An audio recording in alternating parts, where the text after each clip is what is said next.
يذكر عن بعض أزواج النبي صلى الله عليه وسلم أن النبي صلى الله عليه وسلم كان يصوم 9 من ذي الحجة. وثبت الصيام عن عمر بن الخطاب وابن عباس وابن عمر وعن غيرهم من الصحابة. اسمع إلى فضل صيام يوم واحد في سبيل الله.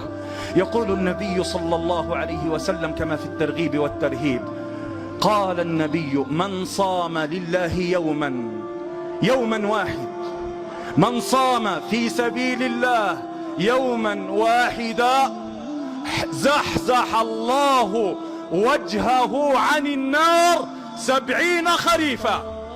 وفي لفظ قال النبي: جعل الله بينه وبين النار خندقا كما بين السماء والأرض. لا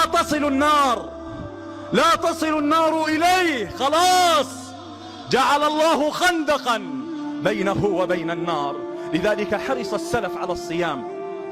يقول ابن عباس: ما مات عمر بن الخطاب حتى اسود من الصيام.